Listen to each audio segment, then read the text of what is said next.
கிறிஸ்து இயேசுவுக்குள் மிகவும் அன்பாக அழைக்கப்பட்ட சகோதர சகோதரிகளே, உங்கள் யாவருக்கும் கிறிஸ்துக்குள்ளான அன்பையும் வாழ்த்தலையும் கூட இந்த நேரத்திலே தெரிவித்துக் கொள்கிறோம். விசேஷமாக நம்முடைய வாழ்நாட்களில் ஒரு நாளை கூட்டி கொடுத்து அவருடைய சத்தியத்தை கேட்க செய்த கிருபைக்காக அவருடைய குமாரன் இயேசு கிறிஸ்து மூலமாக நன்றியையும் ஸ்தோத்திரங்களையும் ஏறெடுத்துக் கொள்வோம் என்கின்ற முன்னறிவிப்போடு இந்த பாடத்திற்குள் கடந்து செல்லலாம். இன்றைய பாடத்தினுடைய தலைப்பு என்ன அப்படின்னு பார்த்தோம்னா, இயேசு கிறிஸ்துவின் சரீரம் அடக்கம் பண்ணப்படுதல் என்கின்ற தலைப்பின் கீழே நம்ம பார்க்க போகிறோம். இந்த பாடம் எப்படிப்பட்ட ஒரு பாடம்னா, ஒரு மிகச்சிறிய பாடம் தான் இது. இந்த பாடத்தில் நம்ம ஆண்டவராக இயேசு கிறிஸ்துவின் உடல் எப்படி அடக்கம் பண்ணப்பட்டது, யார் யார் அதை செஞ்சாங்க, அதுலேருந்து நமக்கு என்ன பாடம் அப்படிங்கிற விஷயத்தை தான் நம்ம பார்க்க போகிறோம்.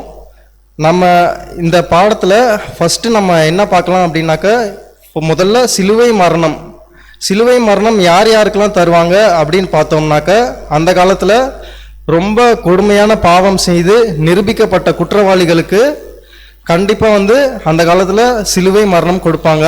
இந்த சிலுவை மரணம் எப்படிப்பட்ட ஒரு மரணம் அப்படின்னாக்க, இது ரொம்ப ஒரு வலியோட கூடிய மரணத்தை தரக்கூடிய ஒரு தண்டனை அப்படின்னு கூட பார்க்குறோம். இந்த சிலுவையில் யார் அடிக்கப்படுறாங்களோ அவங்க உடனடியாக மறிச்சிட மாட்டாங்க. அவங்க ரொம்ப லாங் டைம், ஒரு நாள் 2 நாள் அந்த மாதிரி கூட எடுத்து ஒவ்வொரு உறுப்பாக செயல் இழந்து அவங்களுடைய உடம்புல இருக்க ஒவ்வொரு எனர்ஜி செல் அணுவாக செத்து கடைசியில் ஒரு உபத்திரவத்துக்குள்ளார போய் அப்படி தான் மறிப்பாங்க அப்படிங்கிற காரியத்தை கூட பார்க்குறோம். இந்த ஒரு மரண தண்டனை நம்ம ஆண்டவராகிய இயேசு கிறிஸ்துவுக்கு கொடுக்கப்பட்டது. சரியான விசாரித்து கொடுத்த தீர்ப்பு இல்லை, இது அநீதியான ஒரு தீர்ப்பு தான். இருந்தாலும் நம்ம ஆண்டவராகிய இயேசு கிறிஸ்து இருக்கிறதுலே ஒரு எக்ஸ்ட்ரீமான பெயின்குள்ளார போய் தான் மறிச்சிருக்காரு அப்படின்னு பார்க்குறோம். இந்த வலியை மெஷர் பண்ணுறதுக்கு டெல் யூனிட்ஸ்னு கூட சொல்லுவாங்க. நம்ம ஆண்டவர் இயேசு கிறிஸ்து 100 டெல் யூனிட்ஸ் வரைக்கும் பெயினை பேர் பண்ணியிருக்கலாம் அப்படின்னு நம்ம பார்க்குறோம். இப்படிப்பட்ட மோசமான பனிஷ்மெண்ட் யாருக்கெல்லாம் கொடுக்கப்படுதோ அவங்களுடைய சரீரம் நல்லடக்கம் செய்யப்படாது, அடக்கமே செய்யப்படாது. என்ன பண்ணுவாங்க அப்படின்னு பார்த்தோம்னா, ஒரு வெட்ட வெளியில் சிலுவையிலேருந்து இறக்கி அப்படியே வீசிட்டு போயிடுவாங்க அப்படிங்கிற காரியத்தை கூட பார்க்குறோம். நம்ம ஆண்டவராகிய இயேசு கிறிஸ்து என்னதான் சிலுவையில் மறிச்சிருந்தாலும் அவருடைய சரீரம் எப்படி அடக்கம் பண்ணப்பட்டது அப்படின்னு பார்த்தோம்னா, ஒரு ராஜா எப்படி அடக்கம் பண்ணுவாரோ அந்த முறைமையின்படி ஒரு நல்ல அடக்கம் தான் அவருக்கு கிடைச்சது அப்படிங்கிற காரியத்தை கூட நம்ம பார்க்குறோம். ஸோ இந்த பாடத்தை நம்ம எங்கேருந்து ஆரம்பிக்கலாம் அப்படின்னு பார்த்தோம்னா, நம்ம ஆண்டவர் இயேசு கிறிஸ்து பேசின கடைசி வார்த்தையிலேருந்து ஆரம்பிக்கலாம். வசனம் வாசிக்கலாம். யோவான் 19ஆம் அதிகாரம் 30ஆம் வசனம். யோவான் 19ஆம் அதிகாரம் 30ஆம் வசனம். இயேசு காடியை வாங்கின பின்பு முடிந்தது என்று சொல்லி தலையை சாய்த்து ஆவியை ஒப்பு கொடுத்தார். ஸோ இந்த வசனம் தான் நமக்கு ஒரு ஆதாரம். என்ன அப்படின்னு பார்த்தோம்னா, நம்ம ஆண்டவருடைய உயிர் ஜீவன் அவருடைய கண்ட்ரோலில் தான் இருந்துச்சு அப்படின்னு பார்க்குறோம். அவர் கொடுத்தா மட்டும்தான் ஜீவன் பிரியும் அப்படிங்கிற காரியத்தை கூட நம்ம பார்க்குறோம். ஸோ அவருடைய கடமைகள் எல்லாத்தையும் முடிச்சுட்டு எல்லாம் முடிந்தது அப்படின்னு சொல்லி ஜீவனை கொடுக்குறாரு. அவருடைய ஜீவன் பிதா கிட்ட போயிடுது அப்படிங்கிறத பார்க்குறோம். இப்போ அவர் இறந்த விஷயம், சிலுவையில் இறந்தப்போ அவர் சுற்றி இருந்த யூதர்களுக்கு அப்போ தெரிஞ்சுதா அப்படின்னு பார்த்தோம்னா தெரியல. அவங்க என்ன பண்ணாங்க அப்படின்னு பார்த்தோம்னா, அவர் இயேசு கிறிஸ்து மரித்த அடுத்த நாள் என்ன நாள் அப்படின்னு பார்த்தோம்னா, ஒரு ஓய்வு நாள் மட்டும் இல்லை, நீசான் 14 பாஸ் ஓவர் டே அவங்களுக்கு வருது அப்படிங்கிறத பார்க்குறோம். ஸோ அந்த நாளில் அவங்க அது என்ன நாளாகவும் இருக்குது அப்படின்னு பார்த்தோம்னா, ஒரு ஆயத்த நாளாக இருக்குது அடுத்த வரக்கூடிய நாட்களுக்கு. ஸோ அவங்க அந்த நாட்களில் பரிசுத்தமாக ஆசரிக்கணும் அப்படின்னாக்க சிலுவையில் எந்த ஒரு சரீரமும் இருக்கக்கூடாது அப்படிங்கிற ஒரு காரியத்தையும் பார்க்குறோம். வசனம் வாசிக்கலாம். யோவான் 19ஆம் அதிகாரம் 31ஆம் வசனம். அந்த நாள் பெரிய ஓய்வு நாளுக்கு ஆயத்த நாளாய் இருந்தபடியினால் உடல்கள் அந்த ஓய்வு நாளிலே சிலுவைகளில் இராதபடிக்கு யூதர்கள் பிலாத்துவினிடத்தில் போய் அவர்களுடைய கால் எலும்புகளை முறிக்கும்படிக்கும் உடல்களை எடுத்து போடும்படிக்கும் உத்தரவு கேட்டுக்கொண்டார்கள். ஸோ இப்போ இங்கே யூதர்கள்னு சொல்லப்பட்டிருக்கு. குறிப்பாக யார் போய் கேட்டாங்க அப்படின்னு சொல்லலை, ஜென்ரலாக யூதர்கள் கேட்டாங்க அப்படின்னு சொல்லப்பட்டிருக்கு. இப்போ இவங்க என்ன கேட்குறாங்க அப்படின்னாக்க, அந்த 3 பேருடைய கால் எலும்புகளையும் முறிச்சு போடணும் அப்படின்னு கேட்குறாங்க. இப்போ சிலுவையில மறிக்கும் போது கால் எலும்பு சாதாரணமா சதையில அடிபட்டாக்க ஒரு சாதாரண பெயின் இருக்கும். இதே எலும்பை முறிச்சு போட்டாக்க சிலுவையில் அறையப்பட்டவங்களுக்கு அப்போ ரொம்ப எக்ஸ்ட்ரீம் பெயின்குள்ளார போய் தான் அங்கேயும் ஒரு மறிப்பாங்க அப்படிங்கிற விஷயத்தையும் பார்க்குறோம். ஸோ அடுத்த நாள் என்ன நாள்னாக்கா ஓய்வு நாளாக இருக்கு, அதுக்கான ஆயத்த நாளா அன்றைய நாள் இருக்கு. இப்போ என்ன பண்ணணும் அப்படின்னாக்கா, நம்ம ஆண்டவர் இயேசு கிறிஸ்து சரியா ஒரு 3 மணிக்கு மரணம் அடைஞ்சாரு. அந்த 3 மணிலேருந்து 6 மணிக்குள்ளார அவருடைய சரீரம் இறக்கப்பட்டு அடுத்த நாளுக்குள்ளார போயிடணும். ஏன் அப்படின்னாக்க யூதர்களுடைய முறைப்படி கேலண்டர் படி 6 மணி ஆச்சுனாக்கா என்ன ஆகும்னாக்கா அடுத்த நாள் ஆரம்பிச்சிடும். ஸோ வித்தின் இந்த 3 மணி நேரம் கேப்புக்குள்ளார தான் இந்த சரீரத்தை இறக்கி வச்சுட்டு அவங்களுக்கான ஆயத்தம் எல்லாத்தையும் வந்து ப்ரிப்பேர் பண்ணணும் அப்படிங்கிறதையும் கூட பார்க்குறோம். வசனம் வாசிக்கலாம். மார்க் 15ஆம் அதிகாரம் 42ஆம் வசனம். மார்க் 15:42ஆம் வசனம். ஓய்வு நாளுக்கு முந்தின நாள் ஆயத்த நாளாய் இருந்தபடியால் சாயங்காலம் ஆனபோது. ஸோ இந்த ஆயத்த நாளில் தான் என்ன பண்ணுறாங்க அப்படின்னு பார்த்தோம்னா, இயேசு கிறிஸ்துவ மரித்து 3 நாளுக்கு அப்புறம் போட வேண்டிய சுகந்த வர்க்கத்தை கூட மேரி வந்து ரெடி பண்ணுறாங்க அப்படிங்கிறத கூட நம்ம வசனத்தில் வாசிக்கலாம். லூக்கா 23ஆம் அதிகாரம் 56ஆம் வசனம். லூக்கா 23:56. திரும்பி போய் காந்த வர்க்கங்களையும் பரிமள தைலங்களையும் ஆயத்தம் பண்ணி கற்பனையின்படியே ஓய்வு நாளில் ஓய்ந்திருந்தார்கள். ஸோ இந்த ஒரு பிரமாணம் என்ன அப்படின்னு பார்த்தோம்னா, இது பழைய ஏற்பாட்டில் கொடுக்கப்பட்ட ஒரு பிரமாணம். அதை தான் வந்து எல்லாரும் ஃபாலோ பண்ணுறாங்க. ஸோ சொன்னபடி 3 நாள் கழிச்சு செய்ய வேண்டிய மரியாதைக்கு செய்ய வேண்டிய எல்லா விஷயங்களையும் இன்னைக்கே ரெடி பண்ணுறாங்க அப்படிங்கிறதையும் பார்க்கலாம். யாத்ராகமம் 16ஆம் அதிகாரம் 23ஆம் வசனம். யாத்ராகமம் 16:23. அவன் அவர்களை நோக்கி, கர்த்தர் சொன்னது இதுதான், நாளைக்கு கர்த்தருக்குரிய பரிசுத்த ஓய்வு நாளாகிய ஓய்வு. நீங்கள் சுட வேண்டியதை சுட்டு வேக வேண்டியதை வேவித்து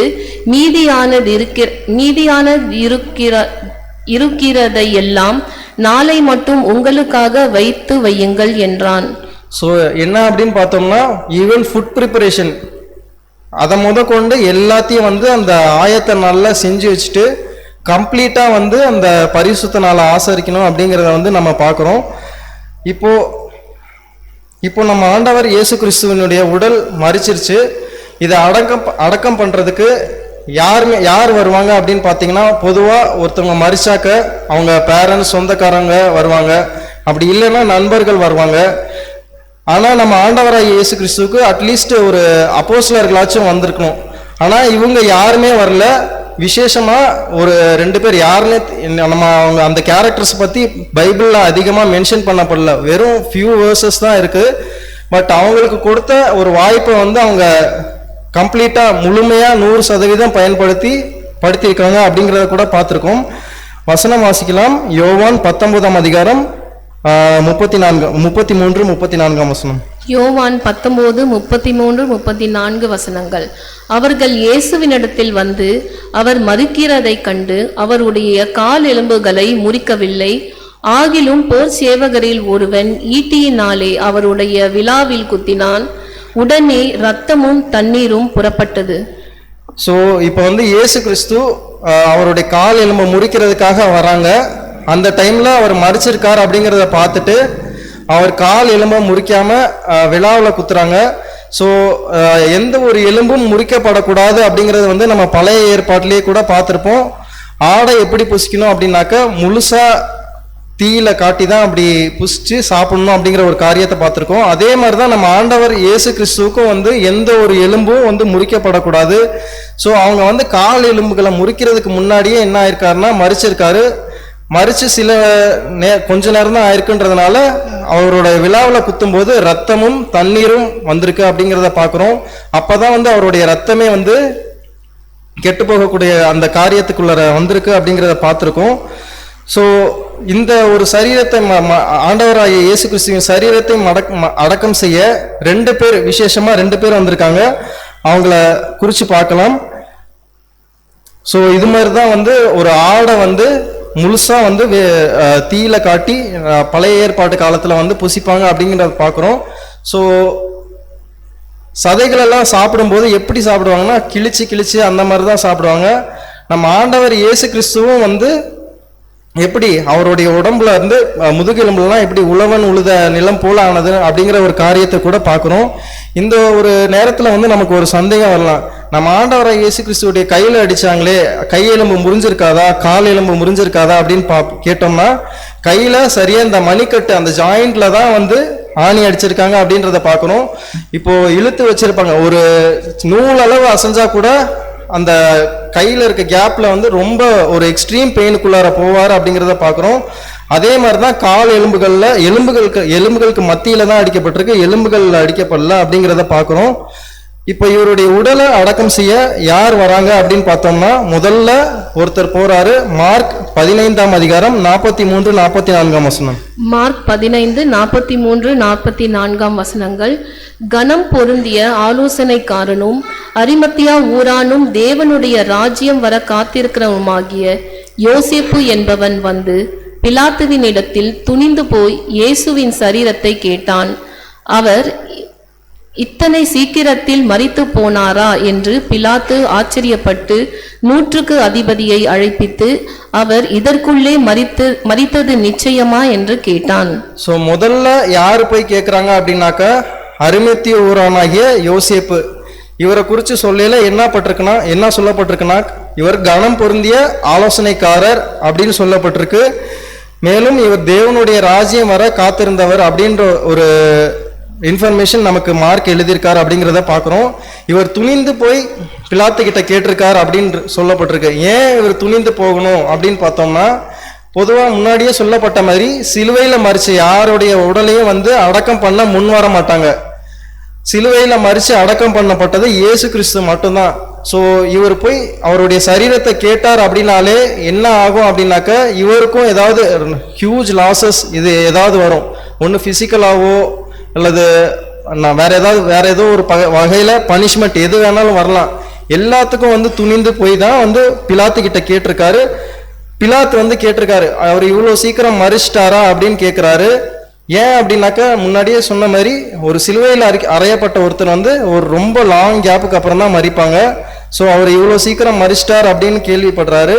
தொடர்ந்து வாசிக்கலாம். யோவான் 19ஆம் அதிகாரம் 38ஆம் வசனம். யோவான் 19:38. இவைகளுக்கு பின்பு அரிமத்தியா ஊரானும் யூதருக்கு பயந்திருந்ததினால் இயேசுவுக்கு அந்தரங்க சீஷனுமாகிய யோசேப்பு இயேசுவின் சரீரத்தை எடுத்துக்கொண்டு போகும்படி பிலாத்துவின் இடத்தில் உத்தரவு கேட்டான். பிலாத்து உத்தரவு கொடுத்தான். ஆகையால் அவன் வந்து இயேசுவின் சரீரத்தை எடுத்துக்கொண்டு போனான். சோ யோவான் எப்படி எழுதியிருக்கார் அப்படின்னாக்க, இவர் இயேசுவுக்கு அந்தரங்க சீஷனா இருந்தார் அப்படிங்கிற ஒரு விஷயத்த கூட எழுதியிருக்காரு. ஸோ யாருக்குமே கிடைக்காத ஒரு சிலாக்கியம், அதாவது அவருடைய 3 வருஷம் அவர் கூடவே இருந்த அப்போஸ்தலர்களுக்கு கூட இவருடைய உடலை அடக்கம் பண்ணக்கூடிய வாய்ப்பு கிடைக்கல. ஸோ இவங்க தான் வந்து துணிந்து ஒரு இனிஷியேட்டிவ் எடுத்து போய் பிலாத்து கிட்ட கேட்டிருக்காரு. அவரும் உத்தரவு கொடுத்துட்டாரு. இந்த சம்பவத்துக்கு அப்புறம் இவரை சப்போர்ட் பண்றதுக்கு இன்னொருத்தர் வராரு. அவர் யார் அப்படின்னா நிக்கோதேம் அப்படிங்கிறவர். அதையும் நம்ம யோவான் தான் எழுதியிருக்காரு. ஸோ இந்த 4 சுவிசேஷங்கள்ல மத்தேயு, மார்க், லூக்காவை விட யோவான் கொஞ்சம் கூடுதலா எழுதியிருப்பாரு. அந்த மற்ற 3 சுவிசேஷங்கள்ல யோசேப்பை குறித்து மட்டும்தான் எழுதியிருப்பாங்க. யோவான்ல வந்து நிக்கோதேமு அவரை குறிச்சும் எக்ஸ்ட்ராவா எழுதியிருப்பார் அப்படிங்கிறதை பார்க்கிறோம். வசனம் வாசிக்கலாம். யோவான் 19ஆம் அதிகாரம் 39ஆம் வசனம். யோவான் 19:39. ஆரம்பத்திலே ஒரு ராத்திரியில் இயேசுவினிடத்தில் வந்திருந்த நிக்கதேமு என்பவன் வெள்ளை போலமும் கரிய போலமும் கலந்த ஏறக்குறைய 100 ராத்தல் கொண்டு வந்தான். ஸோ நிக்கோதேம் அப்படின்றவர் என்ன பண்றாரு அப்படின்னாக்க, அடக்கம் பண்ண வேண்டிய இயேசு கிறிஸ்து உடம்புல போட வேண்டிய வர்க்கங்கள் எல்லாத்தையும் எடுத்துட்டு வராரு அப்படிங்கிறதையும் பார்க்குறோம். இதனுடைய அளவு ஏறக்குறைய 100 ராத்தல் அப்படின்னு சொல்றாங்க. நமக்கு புரியுற மாதிரி சொல்லணும்னா இது ஒரு 30 கிலோகிராம் அளவு அப்படின்ற அப்ராக்சிமேட்டா ஒரு அந்த அளவு. இதனுடைய மதிப்பு எவ்வளோ இருக்கும் அப்படின்னு பார்த்தோம்னா சில லட்சங்கள் இருக்கும் அப்படின்னு பார்க்கலாம். அப்ராக்சிமேட்டா 7.5 லட்சம் வரைக்கும் இதோட மதிப்பு இருக்கும் அப்படிங்கிறதையும் நம்ம பார்க்குறோம். தொடர்ந்து வாசிக்கலாம். யோவான் 19ஆம் அதிகாரம் 40ஆம் வசனம். யோவான் 19:40. அவர்கள் இயேசுவின் சரீரத்தை எடுத்து யூதர்கள் அடக்கம் பண்ணும் முறைமையின்படியே அதை சுகந்த வர்க்கங்களுடனே சீலைகளில் சுற்றி கட்டினார்கள். ஸோ இவங்க ரெண்டு பேரும் என்ன பண்றாங்கனாக்கா நம்ம ஆண்டவர் இயேசு கிறிஸ்துவனுடைய உடலை நல்லடக்கம் செஞ்சிடறாங்க அப்படின்னு பார்க்குறோம். முதல்ல இவங்க யாரு, ஏன் இவ்வளோ ரிஸ்க் எடுக்கணும் அப்படின்னு பார்த்தோம்னா இவங்களை குறித்து சில டீட்டெயில்ஸ்லாம் வந்து பைபிளில் சொல்லப்பட்டிருக்கு. முதல்ல இந்த அரிமேத்தியா அப்படிங்கிற ஊர் எங்கே இருக்குது அப்படின்னு பார்த்தோம்னா அந்த யூதேயா மாகாணத்தில் இருக்கக்கூடிய ஒரு ஊர் தான். இதுலேருந்து தான் யோசேப்பு வராரு. பின்னாடி வந்து அவர் எருசலேமில் செட்டில் ஆயிடுறாரு அப்படிங்கிறத பார்க்குறோம். இவர் யார், எப்பேற்பட்டவர் அப்படின்னாக்கா இவரை குறித்து சில விஷயங்கள் 4 சுவிசேஷங்கள்லையும் எழுதப்பட்டிருக்கு. ஒவ்வொன்றா நம்ம பார்ப்போம். மத்தேயு 27:57. மத்தேயு 27:57. சாயங்காலம் ஆனபொழுது இயேசுவுக்கு சீஷனும் ஐஸ்வர்யவானுமாகிய யோசேப்பு என்னும் பேர் கொண்ட அமரித்தியா ஊரானாகிய ஒரு மனுஷன் வந்து, மார்க்கு 15:43. கனம் பொருந்திய ஆலோசைக்காரனும் அரிமத்தியா ஊரானும் தேவனுடைய ராஜ்யம் வர காத்திருக்கிறவருமாகிய யோசேப்பு என்பவன் வந்து பிலாத்துவினிடத்தில் துணிந்து போய் இயேசுவின் சரீரத்தை கேட்டான். ஸோ மத்தேயு என்ன சொல்றாரு அப்படின்னாக்கா இவர் ஒரு பணக்காரர் அப்படின்னு சொல்றாரு. நம்ம பொதுவாக உலக வரலாறுலையும் எடுத்து பார்த்தோம்னா இவரை குறித்து கொஞ்சம் டீட்டெயில்ஸ் இருக்கு. இவர் ஒரு பிஸ்னஸ் மேனாக இருந்திருக்காரு அப்படிங்கிறத பார்க்குறோம். நிறைய சொத்துக்களும் இவர்கிட்ட இருந்திருக்கு அப்படிங்கிறத பார்க்குறோம். மார்க்கு இவரை குறித்து என்ன எழுதியிருக்காருன்னா கனம் பொருந்திய ஆலோசனைக்காரன். கனம் பொருந்திய ஆலோசனைக்காரன் இதை வந்து ஆங்கில பைபிளில் எப்படி இருக்கும் அப்படின்னு பார்த்தோம்னா ஹானரபிள் அப்படின்னு இருக்கும். அதாவது ஹானரபிள் அப்படிங்கிற ஒரு வார்த்தையை நம்ம ஜட்ஜஸ் நீதிபதிகளுக்கு தான் யூஸ் பண்ணுவோம். அதே வார்த்தையை வந்து மார்க்கு இவருக்கு எழுதியிருக்காரு. இவர் எப்பேற்பட்டவராக இருக்கலாம் அப்படின்னாக்கா இவர் ஆலோசனைக்காரன்னு சொல்லப்பட்டிருக்கு. இவர் சதுசேயரோட சங்கத்தில் ஒரு மெம்பராக இருந்து அவங்களுக்கு ஆலோசனை வழங்கியிருக்கலாம் அப்படின்றது டேட்டா கூட நம்ம பார்க்கலாம். மற்றும் இவர் எதுக்காக வெயிட் பண்ணிக்கிட்டு இருந்தார் அப்படின்னாக்கா இயேசு கிறிஸ்துவனுடைய ராஜ்யம் வர காத்திருந்தார். இயேசு கிறிஸ்துவனுடைய ராஜ்யம் அப்படின்னோடனே நம்ம விசுவாசிக்கிற மாதிரி அந்த ராஜ்யம் இவர் எதிர்பார்க்கல. அந்த காலகட்டத்தில் யூதர்கள் வந்து இன்னும் வந்து சொந்த தேசம், அதாவது ரோமர்கள் கட்டுப்பாட்டில் தான் இருந்தது. அதாவது நம்ம 5ஆம் உலக பேரரசுலேயே பார்த்துருப்போம். ஒவ்வொரு ராஜ்யமும் இஸ்ரேலை கட்டுப்படுத்திக்கிட்டு இருந்தது. இப்போ ரோம ராஜ்யத்துக்கு கீழே தான் இவங்க இருந்திருக்காங்க. ஸோ இவர் ஒரு மேசியாவை எதிர்பார்த்து வெயிட் பண்ணிக்கிட்டு இருந்த ஒரு நபர், மேசியா எப்படியாவது வந்து எங்களை விடுவிச்சு சொந்த தேசமா இஸ்ரேல ஒரு விடுதலை தேசமா ஆக்குவார் அப்படிங்கிற ஒரு எதிர்பார்ப்போடு இருந்திருக்கார் அப்படிங்கிறதையும் பார்க்குறோம். மேலும் லூக்கா இவரை குறித்து எப்படி எழுதியிருக்காருனாக்கா லூக்கா 23:50 வாசிக்கலாம். லூக்கா 23:50. யோசேப்பு என்னும் பெயர் கொண்ட ஒரு ஆலோசனைக்காரன் இருந்தான். அவன் உத்தமனும் நீதிமானுமாயிருந்தான். யோவான் 19:38. இவைகளுக்கு பின்பு அரிமத்தியா ஊரானும் யூதருக்கு பயந்ததினால் இயேசுவுக்கு அந்தகார சீஷனுமாகிய யோசேப்பு இயேசுவின் சரீரத்தை எடுத்துக்கொண்டு போகும்படி பிலாத்துவின் இடத்தில் உத்தரவு கேட்டான். பிலாத்து உத்தரவு கொடுத்தான். ஆகையால் அவன் வந்து இயேசுவின் சரீரத்தை எடுத்துக்கொண்டு போனான். சரி, லூக்கா என்ன எழுதியிருக்காருனாக்கா உத்தமனும் நீதிமானுமாய் இருந்தான் அப்படின்னு எழுதியிருக்காரு. ஸோ உத்தமன் நீதிமான் அப்படிங்கிற வார்த்தையை வந்து பைபிளில் யாருக்கு நம்ம பார்த்துருப்போம்? யோபுக்கு பார்த்துருப்போம். மேலும் ஒரு சிலருக்கு தான் நம்ம பார்த்துருப்போம். ஸோ இவருக்கு அந்த டைட்டில் வந்து பைபிளில் ரெக்கார்ட் ஆயிருக்கு அப்படிங்கிறதையும் நம்ம பார்க்குறோம். யோவான்ல என்ன பண்றாருன்னா இவர் அந்தரங்க சீஷனா இருக்கார் அப்படிங்கிறதையும் எழுதியிருக்காரு. ஆனா இவருக்கு ஒரே ஒரு வீக்னஸ் என்ன அப்படின்னாக்கா யூதருக்கு பயந்திருக்காரு. ஏன் அப்படின்னாக்கா இவர் ஒரு பொசிஷன்ல, அதாவது சொசைட்டில ஒரு பொசிஷன்ல இருக்காரு. அது மட்டும் இல்லாம ஆலோசனை சங்கத்துல கூட ஒரு ஆலோசனைக்காரரா இருக்காரு அப்படிங்கிறத பார்க்குறோம். ஒருவேளை இவர் இயேசுவுக்கு ஒரு சீஷனா இருக்காரு அப்படிங்கிறத வெளியரங்கமா தெரிஞ்சாக்க இவர் என்ன பண்ணலாம் வாய்ப்பு இருக்குனாக்கா ஆலோசனை சங்கத்தை விட்டோ அவருக்கு நிறைய பிரச்சனைகளோ வர வாய்ப்பு இருக்கு. அப்படின்றதுனால இவர் வந்து அந்தரங்க சீஷனமா இருக்கிறார் அப்படிங்கிறத பார்க்குறோம். யோசேப்பை குறித்து சொல்லப்பட்ட விஷயங்கள் தான் இது. யோசேப்பு என்னவா இருந்திருக்காருனாக்கா ஐஸ்வர்யவானாக இருந்திருக்காரு, கனம் பொருந்திய ஆலோசனைக்காரனா இருந்திருக்காரு, உத்தமனும் நீதிமானுமா இருந்திருக்காரு, அந்தரங்க சீஷனா இருந்திருக்காரு அப்படிங்கிறத பார்க்குறோம். அது மட்டும் இல்லாம தேவனுடைய ராஜ்யம் வர காத்திருந்தார் அப்படிங்கிறதையும் பார்க்குறோம். இவர் ஆலோசனைக்காரரா இருக்கிறதுனால இவருக்கு என்ன விஷயம் நல்லா தெரிஞ்சிருக்கும் அப்படின்னாக்க நியாய பிரமாணத்தை இவர் நல்லா கற்று வச்சிருப்பார் அப்படிங்கிறதையும் பார்க்கிறோம்.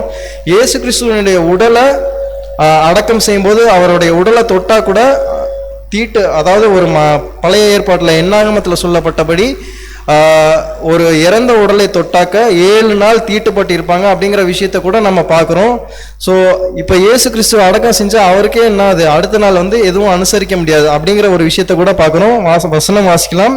என்னாகமம் 19ஆம் அதிகாரம் 11ஆம் வசனம். என்னாகமம் 19:11 வசனம். செத்து போனவனுடைய பிரேதத்தை தொட்டவன் 7 நாள் தீட்டுப்பட்டிருப்பான்.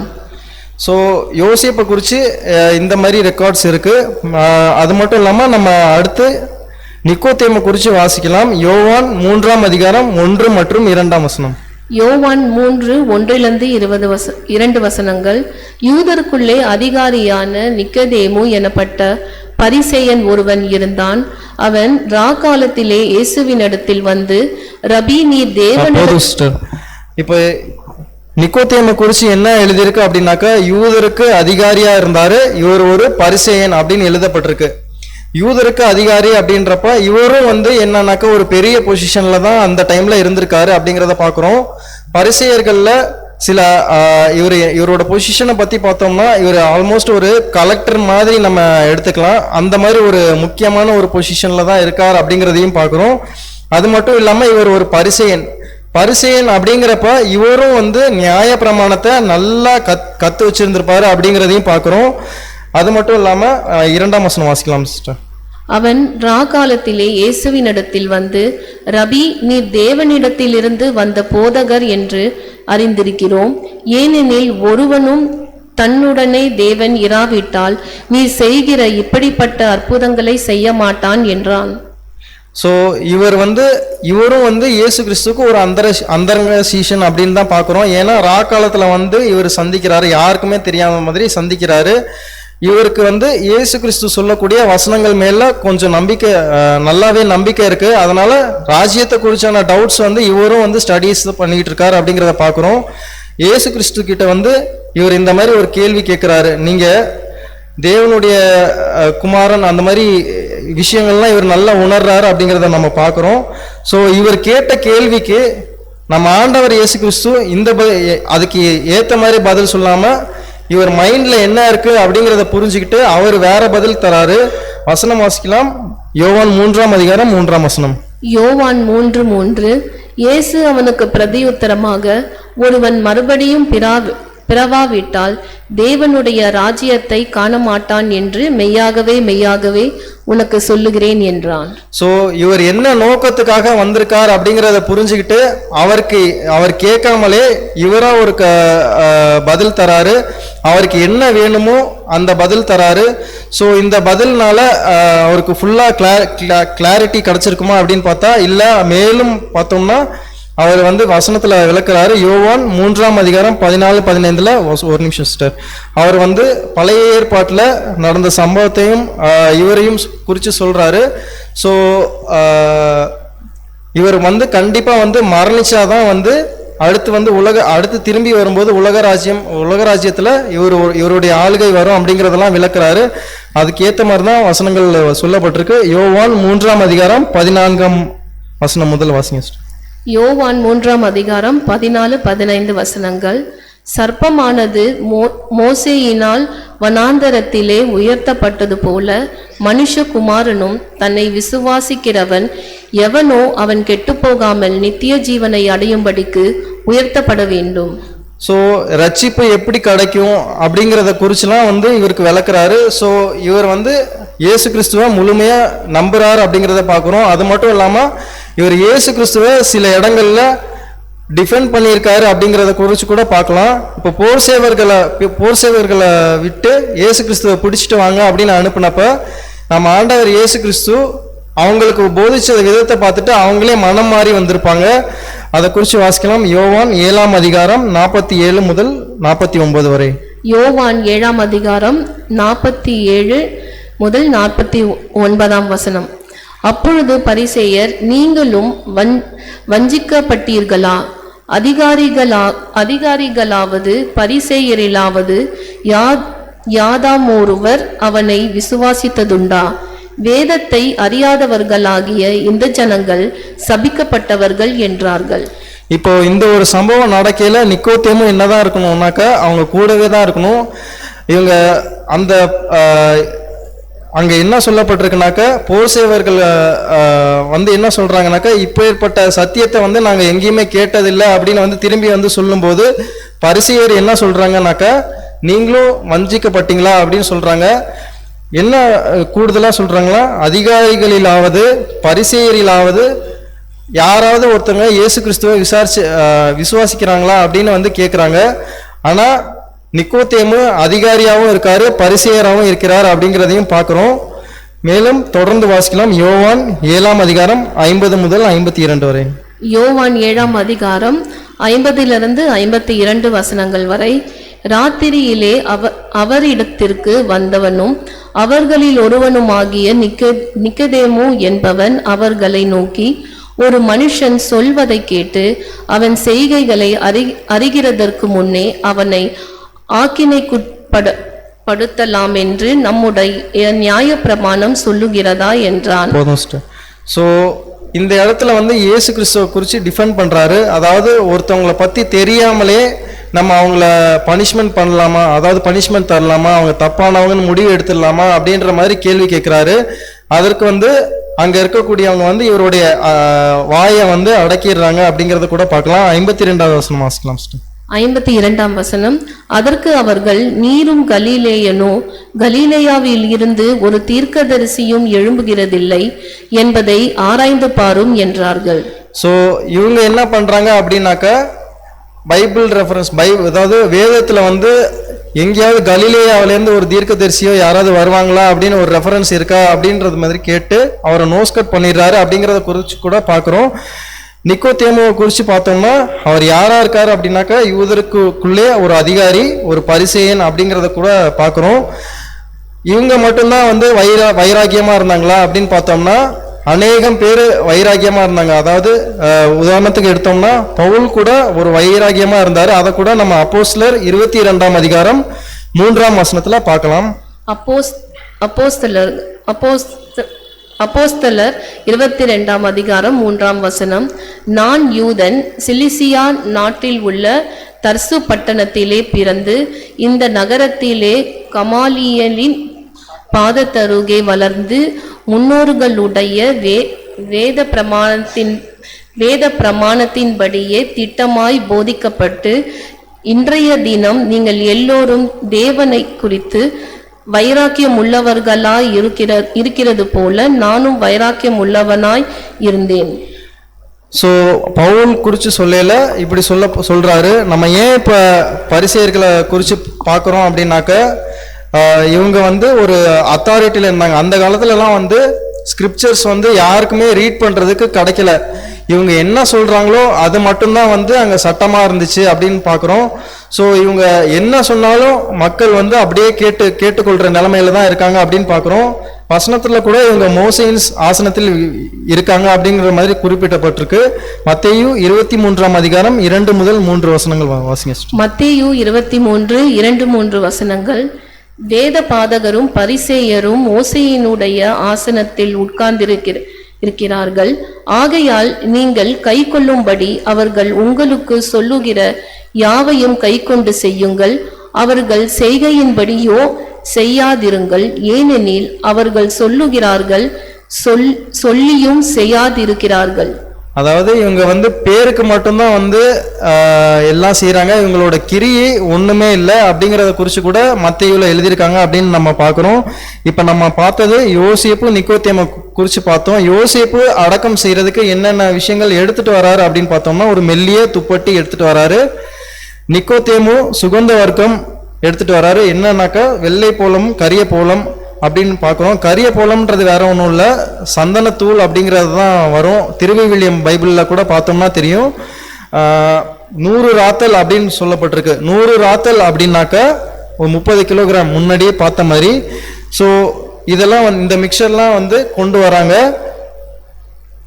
அப்படிங்கிறது கூட பார்க்குறோம். யோவான் 8ஆம் அதிகாரம் 30 முதல் 31ஆம் வசனம் வரை. யோவான் 8ஆம் அதிகாரம் 30 33 வசனங்கள் வரை. இவைகளை அவர் சொல்லுகையில் அநேகர் அவரிடத்தில் விசுவாசம் வைத்தார்கள். இயேசு தம்மை விசுவாசித்த யூதர்களை நோக்கி, நீங்கள் என் உபதேசத்தில் நிலைத்திருந்தால் மெய்யாகவே என் சீஷராயிருப்பீர்கள். இப்போ பார்த்தோம்னா இந்த 2 பேர் மட்டும்தான் விசுவாசிச்சாங்களா அப்படின்னு பார்த்தா அநேக அதிகாரிகள் செல்வம் படைச்சவர்கள்லாம் விசுவாசிச்சிருக்காங்க. பட் யார் தான் வந்து ஒர்க் பண்ணது அப்படின்னு பார்த்தோம்னா இந்த 2 பேர் மட்டும்தான் வந்து இயேசு கிறிஸ்துவனுடைய உடலை வாங்கி அடக்கம் செய்ய முன் வந்திருக்காங்க அப்படிங்கிறதையும் பார்க்குறோம். யோவான் 12ஆம் அதிகாரம் 42ஆம் வசனத்துல என்ன சொல்லப்பட்டிருக்கு அப்படின்னு பார்த்தா அநேக அதிகாரிகள் அவரை விசுவாசிச்சிருக்காங்க அப்படின்னு பார்க்குறோம். வசனம் வாசிக்கலாம் சிஸ்டர். யோவான் 12ஆம் அதிகாரம் 42ஆம் வசனம். ஆகிலும் அதிகாரிகளும் அநேகர் அவரிடத்தில் விசுவாசம் வைத்தார்கள். அப்படி இருந்தும் ஜெப ஆலயத்துக்கு புறம்பாக்கப்படாதபடி பரிசேயர் நிமித்தம் அதை அறிக்கை பண்ணாதிருந்தார்கள். ஸோ இவங்க எல்லாருக்கும் வந்து இயேசு கிறிஸ்து மேல விசுவாசம் இருக்கு, ஆனா வந்து இவங்க ஜெபாலயத்தை விட்டு நீக்கிடுவாங்க அப்படிங்கிற ஒரு பயத்தினால அதை வெளியே சொல்லாம அப்படியே சைலண்டா எடுத்திருக்காங்க அப்படிங்கிற விஷயத்தை கூட நம்ம பார்க்கிறோம். மேலும் யோவான் 20ஆம் அதிகாரம் 19ஆம் வசனம் வாசிக்கலாம். யோவான் 20ஆம் அதிகாரம் 19ஆம் வசனம். வாரத்தின் முதல் நாளாகிய அன்றைய தினம் சாயங்கால வேளையிலே சீஷர்கள் கூடியிருந்த இடத்தில் யூதர்களுக்கு பயந்ததினால் கதவுகள் பூட்டி இருக்கையில் போதும் சிஸ்டர். இப்போ இவங்க 2 பேரும் தைரியமா வந்து அடக்கத்துல ஈடுபடும் போது சீஷர்கள் என்ன பண்ணிட்டு இருந்தாங்க அப்படின்னு நம்ம பார்த்தோம்னா அவங்க யூதருக்கு பயந்ததுனால அவங்க கதவை மூடிக்கிட்டு ஒளிஞ்சிருக்காங்க அப்படின்றத கூட பார்க்குறோம். இந்த இடத்துல அவங்க ஏன் அடக்கம் பண்ண வரல அப்படின்னாக்கா அதுதான் தேவனுடைய சித்தமா இருந்திருக்கு அப்படிங்கிறத கூட நம்ம பார்க்கிறோம். யோவான் 19ஆம் அதிகாரம் 40ஆம் வசனம் வாசிக்கலாம். யோவான் 19:40. அவர்கள் இயேசுவின் சரீரத்தை எடுத்து யூதர்கள் அடக்கம் பண்ணும் முறைமையின்படியே அதை சுகந்த வர்க்கங்களுடனே சீலைகளில் சுற்றி கட்டினார்கள். ஸோ இங்கே தான் வந்து அவங்க அடக்கம் பண்ணி முடிக்கிறாங்க. ஒரு ராஜா எப்படி அடக்கம் பண்ணப்படணுமோ அந்த விஷயங்கள் எல்லாவற்றையும் வந்து இவங்க செஞ்சு அடக்கம் பண்றாங்க அப்படின்றத பார்க்குறோம். இந்த இடத்துல இவங்க மூலியமா நமக்கு என்ன பாடம் அப்படின்னு பார்த்தோம்னா, யோசேப்பு ஒரு பணக்காரர், அது மட்டும் இல்லாம அவர் ஒரு கனம் பொருந்திய ஆலோசனைக்காரன் அப்படின்னு சொல்லப்பட்டிருக்கு. இன்னும் சில குவாலிஃபிகேஷன்லாம் சொல்லப்பட்டிருக்கு. இப்படி இருந்தும் துணிந்து போய் பிலாத்து கிட்ட கேட்டிருக்காரு, இவருக்கு என்ன வேணா நடக்கலாம், அதாவது இவருடைய சொத்தை புடுங்கிடலாம், அல்லது இவர் புகழ்ச்சி ஜபாலயங்களை விட்டு வெளியே அனுப்பிடலாம், என்ன வேணா பண்ணலாம். ஸோ அதை பற்றிலாம் கொஞ்சம் கூட பயப்படாம எல்லாத்தையும் விட்டுட்டு இவர் வந்து முன் வந்திருக்காரு அடக்கம் செய்யறதுக்கு அப்படிங்கிறத பார்க்குறோம். ஸோ அதே போல தான் வந்து நிக்கோதேமும் அவர் ஒரு பரிசேனா இருக்காரு. ஸோ அவரும் வந்து அவருடைய பொசிஷன் எல்லாத்தையும் விட்டுட்டு தங்களை தாழ்த்திக்கிட்டு, என்னுடைய மாஸ்டருக்கு இத்தனை நாள் நான் அந்தரங்க சீஷனாக இருந்தோம், ஸோ அவர் மறிச்ச பிற்பாடு நாங்கள் முன் வந்து எங்களுடைய வேலைகளை செய்கிறோம், இனிமேலும் நாங்கள் வந்து அந்தரங்க சீஷனாக இருக்க மாட்டோம் அப்படிங்கிற ஒரு முடிவு எடுத்து தைரியமாக வந்து ஒரு அடக்கத்தை செய்கிறதுக்கு முன் வராங்க அப்படிங்கிறத குறித்து கூட நம்ம பார்க்குறோம். யோவான் 19ஆம் அதிகாரம் 41ஆம் வசனம் வாசிக்கலாம். யோவான் 19:41. அவர் சிலுவையில் அறையப்பட்ட இடத்தில் ஒரு தோட்டமும் அந்த தோட்டத்தில் ஒரு காலும் ஒருவனும் வைக்கப்பட்டிராத ஒரு புதிய கல்லறையும் இருந்தது. ஸோ இந்த அடக்கத்துக்கு வந்து இயேசு கிறிஸ்து சிலுவையிலேருந்து இறக்குன பிற்பாடு ஆயத்த நாளுக்கு வந்து இன்னும் கொஞ்ச நேரம் தான் இருக்குது. ஸோ ஆயத்த நாள் முடிகிறதுக்குள்ளார அவரை எவ்வளோ சீக்கிரம் அடக்கம் பண்ண முடியுமோ அடக்கம் பண்ணிட்டு அவங்க ஆயத்த நாளில் அவங்க ப்ரிப்பரேஷனுக்கு போயிடணும் அப்படிங்கிறத பார்க்குறோம். ஸோ இந்த கல்லறை கூட யாருது அப்படின்னு பார்த்தோம்னாக்க யோசேப்பினுடையதான் இருக்கும் அப்படிங்கிறத நம்ம பார்க்குறோம். இதுக்கு வசனம் வந்து இல்லை, பட் ஹிஸ்ட்ரியில் பார்த்தோம்னா இதுக்கான டீட்டெயில்ஸ் எவிடன்ஸ் இருக்குது. ஸோ அவருடைய இது வரைக்கும் ஒருத்தரும் அடக்கம் பண்ணாத இடத்துல வந்து அவருடைய சரீரத்தை வந்து வைக்கிறாங்க அப்படின்றத பார்க்குறோம். யோவான் 19ஆம் அதிகாரம் 42ஆம் வசனம் வாசிக்கலாம். யோவான் 19:42. யூதருடைய ஆயத்த நாளானபடியினால் அந்த கல்லறை சமீபமாய் இருந்தபடியினாலும் அவ்விடத்திலே இயேசுவை வைத்தார்கள். ஸோ இந்த இடம் எங்க இருக்கு அப்படின்னு பார்த்தோம்னா, இங்க தெரியுதான்னு தெரியல, இந்த ரெட் கலர் சர்க்கிள் அந்த இடத்துக்கிட்ட தான் இருக்கு. ஸோ என்ன அப்படின்னு பார்த்தோம்னா, சிலுவைக்கும் கல்லறைக்கும் எவ்வளோ டிஸ்டன்ஸ் தான் இருக்கும் அப்படின்னு பார்த்தோம்னா, ஒரு 200 மீட்டர்ஸ் அதுக்குள்ளே தான் இருக்கும், அந்த டிஸ்டன்ஸ் தான் இருக்கும் அப்படின்றத கூட நம்ம பார்க்குறோம். ஸோ மரிச்ச உடனே எடுத்து நம்ம ஆண்டவருடைய உடலை வந்து அடக்கம் பண்ணிடுறாங்க அப்படிங்கிறத பார்க்குறோம். ஸோ அப்போஸ்தலர்கள் வந்து இவரை நம்ம ஆண்டவர் இயேசு கிறிஸ்துவை குறித்து சொல்லல, நம்ம ஆண்டவர் வந்து எல்லாவற்றையும் வந்து என்ன பண்ணிட்டாருங்க, முடிச்சிட்டாரு. ஒன்று கூட பெண்டிங் வைக்கல. பெர்ஃபெக்டா தேவன் எதிர்பார்த்த விதத்துல வந்து அவருடைய வேலைகளை செய்து முடிச்சுட்டு மரிச்சிருக்கார் அப்படிங்கறத கூட பார்க்கிறோம். அப்போஸ்தலர் 13ஆம் அதிகாரம் 29ஆம் வசனம் வாசிக்கலாம். அப்போஸ்தலர் 13:29 அவரை குறித்து எழுதியிருக்கிறவைகள் யாவையும் அவர்கள் நிறைவேற்றின பின்பு அவரை மரத்திலிருந்து இறக்கி கல்லறையிலே வைத்தார்கள். ஸோ இந்த இடத்துல ஒரு தீர்க்க தரிசனமும் வந்து நிறைவேறுது அப்படிங்கிறத குறித்து கூட நம்ம பார்க்குறோம். என்ன அப்படின்னாக்கா, ஏசாயா 53ஆம் அதிகாரம் 9ஆம் வசனம் வாசிக்கலாம். ஏசாயா 53:9 துன்மார்க்கரோடே அவருடைய பிரேத குழியை நியமித்தார்கள், ஆனாலும் அவர் மரித்தபொழுது ஐஸ்வர்யவானோடே இருந்தார், அவர் கொடுமை செய்யவில்லை, அவர் வாயில் வஞ்சனை இருந்ததுமில்லை. இப்போ நம்ம ஆண்டவர் இயேசு கிறிஸ்து மரிக்கையில 2 கல்வர்கள் மத்தியில தான் மரிச்சாரு. அவரோட அடக்கமும் வந்து எப்படி இருக்கணும்னு நினைச்சாங்கனாக்கா, அப்படியே தூக்கி போட்டுடலாம் அப்படின்னு தான் நினைச்சாங்க. ஆனா நம் தேவன் வந்து அதை அனுமதிக்கல. அவருடைய உடல் ஒரு ராஜா எப்படி அடக்கம் செய்யப்படணுமோ அதே போலதான் வந்து அடக்கம் செய்யப்பட்டிருக்கு அப்படிங்கிறத பார்க்கிறோம். 1 கொரிந்தியர் 10ஆம் அதிகாரம் 16ஆம் வசனம் வாசிக்கலாம். 1 கொரிந்தியர் 10:16 நாம் ஆசீர்வதிக்கிற ஆசீர்வாதத்தின் பாத்திரம் கிறிஸ்துவினுடைய இரத்தத்தின் ஐக்கியமாய் இருக்கிறதல்லவா, நாம் பிற்கிற அப்பம் கிறிஸ்துவினுடைய சரீரத்தின் ஐக்கியமாய் இருக்கிறதல்லவா.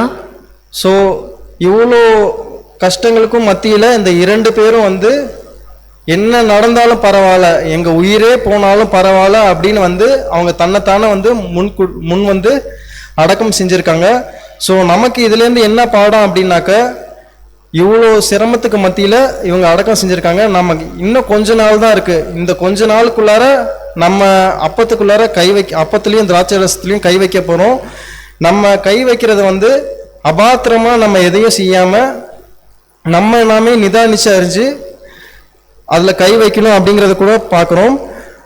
இந்த சத்தியம் நமக்கு சாதாரணமா கிடைக்கல. எபிரேயர் 10ஆம் அதிகாரம் 26ஆம் வசனம் வாசிக்கலாம். எபிரேயர் 10:26 சத்தியத்தை அறியும் அறிவை அடைந்த பின்பு நாம் மனப்பூர்வமாய் பாவம் செய்கிறவர்களாய் இருந்தால் பாவங்களின் நிமித்தம் செலுத்தத்தக்க வேறு ஒரு பலி இனி இராமல். ஸோ இந்த ஒரு வசனம் என்ன சொல்லுது அப்படின்னாக்கா, நம்ம ஆல்மோஸ்ட் எண்ட் டைம்ஸ்ல இருக்கோம். நம்ம சமீபத்தில் நியூஸ்ல கூட பார்த்துருப்போம். இன்னமும் வந்து நம்ம கேரக்டர்ஸ் வந்து நம்ம மாற்றிக்காம நம்ம இதே மாதிரி ஒரு லைஃப்பை லீட் பண்ணிக்கிட்டு இருந்தோம் அப்படின்னாக்க, ஒரு பாவமான வாழ்க்கையிலே வாழ்ந்துகிட்டு இருந்தோம்னாக்க வேற யாருமே வந்து நம்ம ரசிக்கிறதுக்கு இல்லை. நம்ம ஆண்டவர் ஏற்கனவே நம்ம அவருடைய சரீரத்தையும் ரத்தத்தையும் தந்து ரச்சித்து முடிச்சிட்டாரு. ஸோ நம்ம இனிமேல் அவருடைய மெமோரியலில் கடந்து போக போகிறோம். நம்ம கேர்ஃபுல்லாக வந்து நம்ம இந்த மெமோரியலில் நம்ம கை வைக்கணும். ஸோ யாருமே வந்து நமக்கு இனிமே கிடையாதுங்க. நம்ம ஆண்டவர் இயேசு கிறிஸ்து அவர் தான் நம்ம பின்பற்றி வரணும் அப்படிங்கிறத நம்ம பார்க்குறோம். எபிரேயர் 10ஆம் அதிகாரம் 29ஆம் வசனத்தையும் கூட வாசிங்க சிஸ்டர். எபிரேயர் 10:29 தேவனுடைய குமாரனை காலின் கீழ் மிதித்து தன்னை பரிசுத்தம் செய்த உடன்படிக்கையின் இரத்தத்தை அசுத்தம் என்று எண்ணி கிருபையின் ஆவியை நிந்திக்கிறவன் எவ்வளவு கொடிதான ஆக்கினைக்கு பாத்திரவானாய் இருப்பான் என்பதை யோசித்து பாருங்கள். இவ்வளோ ஒரு சாக்ரிஃபைஸ் பண்ணியிருக்காங்க. இந்த மாதிரி நேரத்தில் கூட நம்ம மாத்தல, நம்ம ஒரு அபாத்திரமாக ஒரு கேர்லெஸ்ஸாக நம்ம கை வச்சோம் அப்படின்னாக்க நம் ஆண்டவர் இயேசு கிறிஸ்துவனுடைய சரீரத்தை கீழே போட்டு மிதிக்கிறதுக்கு சமம் அப்படின்னு எழுதியிருக்காரு. ஸோ நம்ம என்ன பண்ணணும் அப்படின்னாக்கா, நம்மளுடைய சிந்தைகள் மாமிச இச்சைகள் எல்லாத்தையும் வந்து தெளிவாக வச்சுக்கணும். சிந்தையில் வந்து நமக்கு முதல்ல ஒரு தெளிவு இருக்கணும். நம்ம என்ன ஒரு காரியத்தை செய்ய போகிறோம் அப்படிங்கிற ஒரு தெளிவு நமக்குள்ளார இருக்கணும் அப்படிங்கிறத கூட நம்ம பார்க்குறோம். வசனம் வாசிக்கலாம். கலாத்தியர் 5ஆம் அதிகாரம் 24ஆம் வசனம் 25ஆம் வசனம். கலாத்தியர் 5:24-25 வசனங்கள். கிறிஸ்துவினுடையவர்கள் தங்கள் மாமிசத்தையும் அதன் ஆசை இச்சைகளையும் சிலுவையில் அறைந்திருக்கிறார்கள். நாம் ஆவியினாலே பிழைத்திருந்தால் ஆவிக்கு ஏற்றபடி நடக்கவும் கடவோம். ஸோ நாம் கண்டிப்பாக வந்து இந்த மெமோரியலில் கை வைக்கும்போது மட்டும் கேர்ஃபுல்லாக இருக்கணும். எதுக்கு அப்படின்னாக்கா, கை வச்சுட்டு அதுக்கப்புறம் நம்ம பழைய கிரிகைகளை செஞ்சுக்கலாமா அப்படின்றது இல்லை. நம்ம ஆல்ரெடி சொன்ன மாதிரி எண்ட் டைம்ஸில் இருக்கோம். நம்மளுடைய குறைகள் எல்லாத்தையும் வந்து நம்ம இன்னைக்கு முடிவு எடுத்து இன்னைக்கே கூட நம்ம மாறலாம். ஸோ அதுக்கு நம்ம மாறணும் அப்படின்னாக்கா, இது ஒரு அபாத்திரமாக நம்ம புசிக்காத வண்ணம் தேவன் நம்ம காப்பாற்றுவார். மேலும் பைபிள்லேருந்து 2 கொரிந்தியர் 4ஆம் அதிகாரம் 10ஆம் வசனம் வாசிக்கலாம் சிஸ்டர்.